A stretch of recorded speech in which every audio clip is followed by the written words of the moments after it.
Fala, rapaziada do Glorioso Play. Aqui quem fala é Pedro Schilling, meu primeiro vídeo aqui gravado aqui no canal, né? Já fizemos algumas lives. Hoje, domingo, dia 25, primeiro dia aí depois do jogo contra o Bangu, onde ganhamos por 2-0 no Newton Santos. Primeiramente, já queria pedir o seu like, fortalece muito o nosso trabalho. Estamos começando essa jornada aí agora esse ano. Se inscreve aqui no canal para não perder nada. Temos lives quase todos os dias, estamos fazendo transmissões dos jogos, muito em breve diretamente do estádio. Então não perde nada, se inscreve aí para receber a notificação, para saber tudo que a gente está fazendo aqui no Glorioso Play. Bom, hoje eu vou falar sobre dois assuntos aqui que se interligam em um só, né? Primeiramente, hoje, nesse domingo, nosso companheiro Thiago Veras, da Rádio Tupi, informou que John Textor, aparentemente, finalmente, teria chegado a um acordo com o Atlanta United para o pagamento dos valores relacionados à transferência do Thiago Almada. Finalmente, né? Depois, nós vivemos algumas semanas turbulentas aí. Aparentemente, chegamos a um acordo no valor de 30 milhões. Seriam 3 parcelas de 10 milhões de euros. A primeira parcela, obviamente, ia ser paga agora e depois as duas mais à frente. Aparentemente, o John Textor vai apresentar garantias dessas futuras parcelas e vai quitar essa primeira parcela ainda essa semana para a gente poder finalmente sair desse transfer ban. Não sei se vocês conseguem ainda acreditar no John Textor. Eu, pelo menos, acredito na informação do meu amigo Thiago Veras, que cobre o Botafogo há muitos anos, conhece todo mundo lá dentro, sabe muito bem o que acontece no clube no dia a dia. É uma notícia muito boa, cara. Assim, se a gente puder levar fé dessa vez no John Textor, que ele vá cumprir, enfim, a sua promessa de realizar esse pagamento, para a gente poder voltar ao mercado, poder inscrever os jogadores que já estão contratados. O Vidalba já está aí no Rio de Janeiro. Tem o Wallace Davi, que veio na negociação com o Fluminense pelo Savarino. Então, isso me ligou uma nova possibilidade de vídeo e eu trouxe aqui para vocês. O que eu quero conversar aqui hoje? Eu acho que as primeiras impressões do trabalho do Martin Anselmo são excelentes. É um trabalho tático muito bem definido, características de jogo perceptíveis à primeira vista, assim, na primeira partida já deu para perceber o que ele queria. Nessa segunda, algumas coisas já foram aprimoradas, como o pós-perda ali. Então vamos dizer que o Botafogo hoje ele joga no esquema base do 3-4-2-1. São 3 zagueiros, uma linha de 4 com 2 alas e 2 volantes por dentro. À frente, 2 meias ou atacantes que se movimentem e o centroavante. Deu para perceber também que a gente não pode muito se apegar à posição, né? A posição de cada jogador. Porque, por exemplo, no jogo de ontem, a gente iniciou a partida contra o Bangu num esquema de 3 zagueiros, sem nenhum zagueiro de ofício, né? O Barbosa ficou no banco, o Baixo está machucado, inclusive esse foi também um gancho que eu achei importante a gente conversar aqui. O Anselmo falou sobre o Bastos ontem, né, na coletiva de imprensa pós-jogo. Ele falou que o jogador teve uma pequena recaída, né? O Bastos, para quem não sabe, quando ele se lesionou a primeira vez, ele optou, por opção pessoal, não realizar cirurgia no local, né? Foi uma lesão grave no joelho e depois de muito tempo parado no estaleiro, ele voltou e constatou, obviamente, que não tinha condição de jogo. Ele precisaria sim operar e o clube conseguiu convencê-lo de realizar o procedimento e ele está voltando agora de novo. Então, assim, eu particularmente não consigo contar, infelizmente, com o Bastos, que é um baita de um zagueiro, não consigo contar com ele para o planejamento do ano. É um jogador que a parte física é muito importante, ele é um jogador muito forte, é um jogador de velocidade, é um jogador que não tem tanta estatura, mas compensa isso com seus pulos, com seus saltos. E ele precisa estar muito bem fisicamente. Então, assim, numa temporada onde a gente vai jogar aí 60, 70 jogos, eu não consigo contar com ele, porque uma lesão deixa ele já de fora de novo e a gente fica de mãos abanando. Principalmente porque a nossa situação na zaga é muito complicada. E isso me ligou esse alerta de vídeo aqui. Qual é o meu pensamento em relação ao elenco do Botafogo? Hoje, o nosso time é bom, tá? Ele é bom, mas ainda tem algumas carências ali que vão ficar nítidas conforme os jogos forem acontecendo e a gente for perdendo jogador por lesão, por suspensão. Então eu acredito, na minha concepção, que com 4 reforços bons reforços, a gente consegue mudar o patamar desse time. E aí eu vou chegar lá, vamos lá. Eu não consigo contar com baixos, como eu disse aqui. Temos o Pantaleão, que também é um outro excelente zagueiro, que provavelmente só volta aí na temporada que vem, né?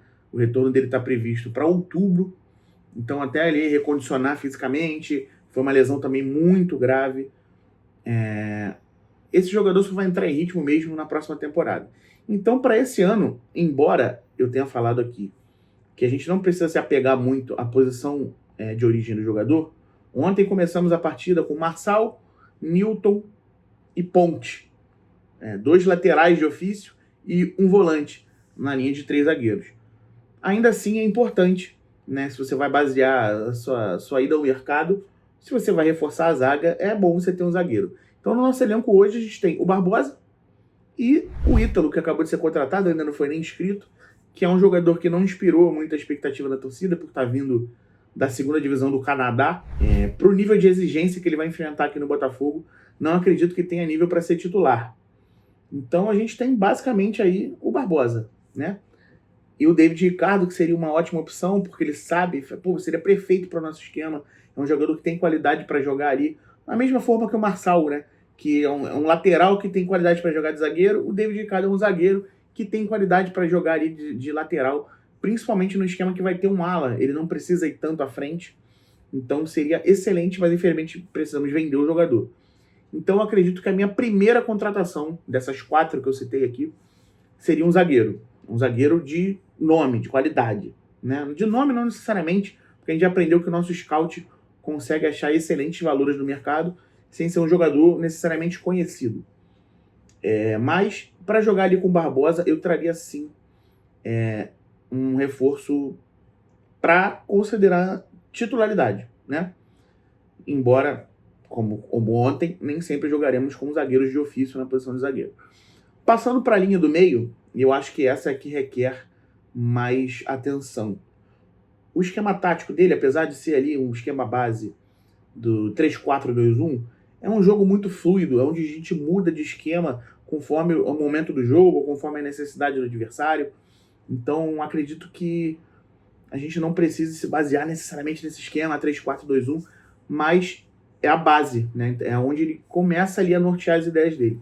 Então, nesse esquema, nessa linha de 4 à frente da zaga, levando em conta que são 2 jogadores jogando como alas e 2 volantes por dentro, hoje temos o Danilo, tem tudo para ser o grande nome desse time, né? Talvez aí junto com o Montoro.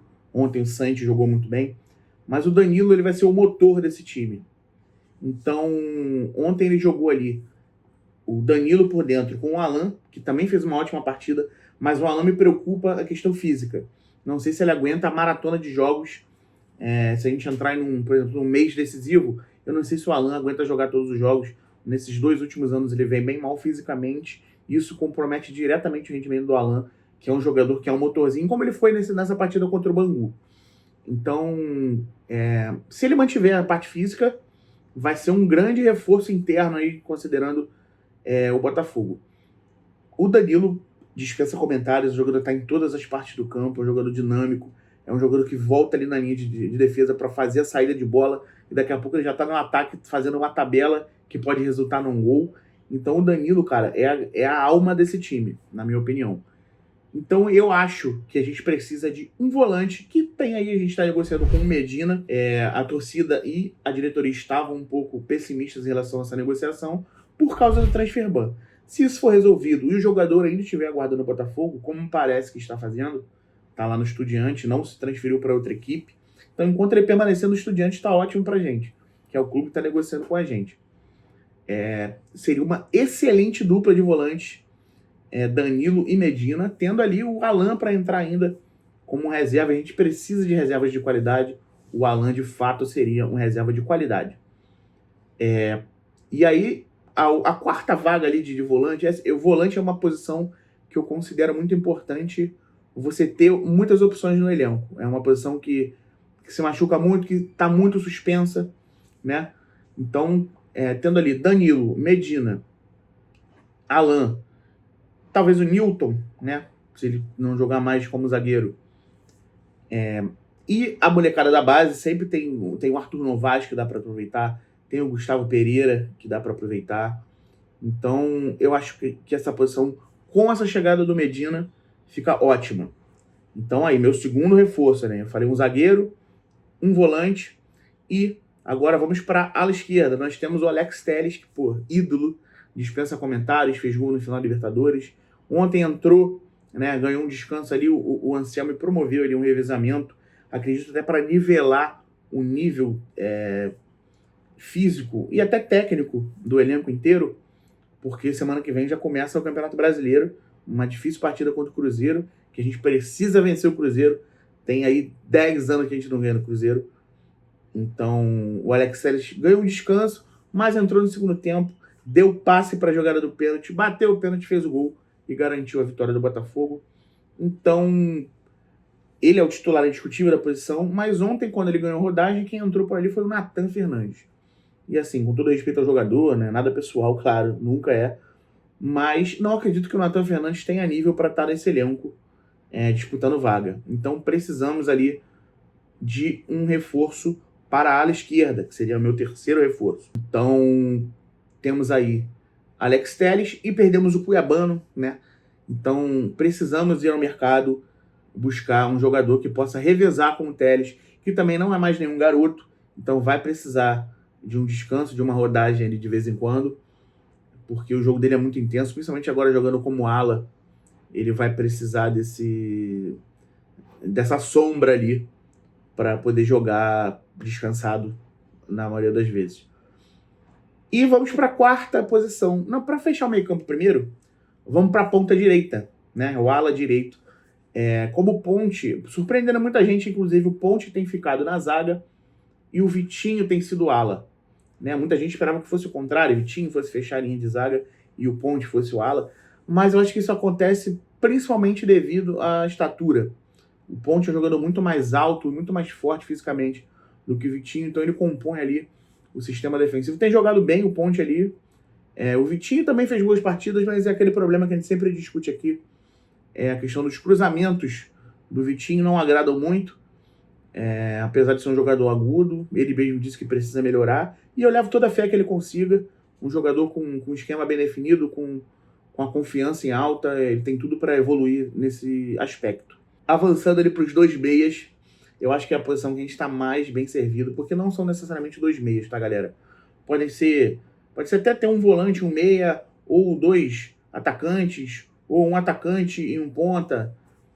A gente tem para jogar ali, tem o Montoro, tem o Barreira, tem o Santi, que jogou muito bem ontem, tem o Arthur, que pode entrar tanto na ponta, na ala, quanto ali um pouquinho por dentro. Esses jogadores não necessariamente vão jogar por dentro, tá? Apesar de estarem atrás do atacante. Eles podem abrir para fazer dobradinha com o ala. O jogo do Botafogo é muito dinâmico, muita velocidade, toques rápidos. Ganhando esse entrosamento. Isso tem tudo para funcionar muito bem. São muitos jogadores de qualidade técnica alta. Então, eu acho que essa posição é que menos precisaria de reforços no momento. É óbvio que a chegada de um bom jogador, de um craque, é sempre bem-vinda, mas essa posição para mim está muito bem servida. Ainda tem o Matheus Martins ali fazendo uma sombra. Acho até por isso o Botafogo decidiu negociar o Savarino, porque ele teria muita competição interna ali. E o Montoro, né, cara, que é um jogadoraço, uma estrela surgindo, que eu tenho certeza que vai fazer um ótimo ano também. E fechando o esquema tático do Botafogo, o centroavante, que aí é a grande discussão atual da torcida do Botafogo, Arthur Cabral. Eu considero que é o único jogador da posição, porque os outros, na verdade, que é um só, é o Cris Ramos. Esse aí eu nem considero, foi um pedido do técnico anterior, que infelizmente não levou o jogador junto com ele quando foi embora. Então ficou aqui o Cris Ramos, para mim também não tem nível técnico para estar brigando por posição nesse time. Então o Arthur Cabral fica como o único centroavante. Vou ser polêmico aqui. Eu gosto do Arthur Cabral, tá? Acho o Arthur Cabral um bom centroavante, embora de fato não tenha engrenado no Botafogo ainda. Ele tá com a confiança muito em baixa. Você vê isso no jogo dele. Ele tá ansioso, ele tá nervoso, errando coisas que ele não costumava errar nem no ano passado. E eu acho que se eu pudesse pedir uma coisa pra torcida do Botafogo, seria ter um carinho especial com o Arthur Cabral. Ninguém é obrigado, assim. Você pode vaiar o jogador, pode xingar, pode achar ele ruim, é direito de todo mundo aqui. Mas é o nosso jogador hoje, é o nosso único camisa 9 do elenco. Então peço vamos incentivar o cara, vamos mostrar que a gente tá ali com ele. Porque eu tenho certeza que quando ele fizer 1 gol, 2 gols, ele vai ganhar confiança, ele vai melhorar de rendimento. Apesar desse esquema tático não ser tão compatível com o estilo de jogo dele, ele é um jogador mais de área, mais pesadão, mais lento. É totalmente diferente, por exemplo, do Igor Jesus, que seria perfeito nesse esquema tático. Igor, volta, pelo amor de Deus. É um jogador de velocidade, de infiltração, de bola longa. Né? O Igor Jesus brigava muito nessa bola, chegava rápido e brigava, abria na ponta para tabelar. Não é o jogo do Arthur Cabral, galera. O Arthur Cabral é mais finalizador, um jogador ali que recebe cruzamentos ali, faz o pivô ali no último terço.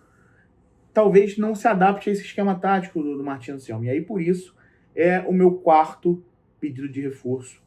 É um jogador para pelo menos disputar a posição com o Arthur Cabral ali.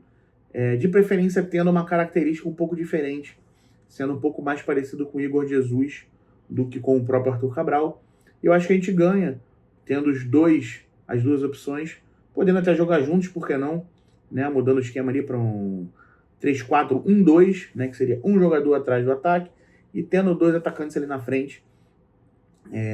Eu acho que com esses 4 nomes, cara, repetido aqui agora, um zagueiro, um volante, um ala esquerda e um centroavante, a gente muda o patamar desse time, a gente ganha elenco, a gente encorpa ali a disputa por posição interna e consegue sonhar um pouco mais alto aí nesse ano, que começou conturbadíssimo, né, com essas questões todas do transfer ban, das críticas ao John Textor, com as quais eu concordo absolutamente com a torcida. Acho que o Textor está devendo muito, não só transparência, mas também presença, né? O Textor não aparece aqui mais há muito tempo. Sequer na coletiva de imprensa do treinador ele compareceu. Então, repito, como sempre falo nas lives, galera, sou eternamente grato ao John Textor. Ele fez eu viver um ano espetacular em 2024. Fez eu realizar um sonho que eu já não sabia mais se seria possível, que era ver o Botafogo campeão. Então a SAF recolocou a gente no futebol competitivo brasileiro, concordo totalmente, mas não é por isso que a gente precisa aceitar tudo que o Textor faz. Eu sou contra esse pensamento, acredito que podemos cobrar sim, sem deixar de lado a nossa gratidão, mas sabendo, principalmente ele sabendo, que a gente não quer parar por ali, a gente não quer viver de 2024 por mais de 30 anos, como a gente fez com 95. Então, vamos torcer para essa notícia do Thiago Vera ser verdade, para a gente quitar esses 30 milhões, que são ali o valor da transferência, 21 milhões de euros, mais os juros e bônus por meta, chegando aos 30 milhões de euros, pagando a primeira parcela de 10 milhões de euros, já essa semana, limpando o nosso nome do transfer ban e comprovando que é possível pagar as outras 2 propostas, essas outras 2 parcelas depois, desculpa. Vamos lá, torcer hoje de novo, dia 25 de janeiro, domingo, um dia após a vitória contra o Bangu, boa vitória no estádio Newton Santos, liderando aí o Carioca, né? A torcida teve um pouquinho de paz e alegria nesse final de semana, e agora é torcer para as coisas se regularizarem e a gente poder buscar o que nos é de direito, que o Botafogo precisa estar sempre brigando lá em cima, fazendo jus ao peso disso aqui. Valeu? Galera, mais uma vez, por favor, deixa aí o like aí, comenta aqui quem você acha que devem ser os nomes dos reforços que eu indiquei aqui, essas 4 posições que a gente precisa, na minha opinião, claro. Deixa aqui se você discorda, qual posição você acha que precisa ser reforçada, qual jogador você indicaria para o scout ir procurar. Então, vamos mantendo essa interação aqui. Como meu amigo Thiago Graxê diz, a nossa grande intenção aqui é criar uma família, criar uma comunidade, e vocês são importantíssimos para isso. Então, convidadíssimos, a gente tem live quase todos os dias aqui no canal. Se inscreve, deixa o like, ajuda o nosso trabalho e vamos embora juntos. Botafogo de Futebol Regata, galera. Um abraço aí aos meus amigos Thiago Graxê, Fabiano Bandeira e Matheus Medeiros, que me convidaram para fazer parte desse projeto glorioso. E aqui estou fazendo meu primeiro vídeo. Valeu, galera. Um grande abraço. Vejo vocês na próxima e valeu!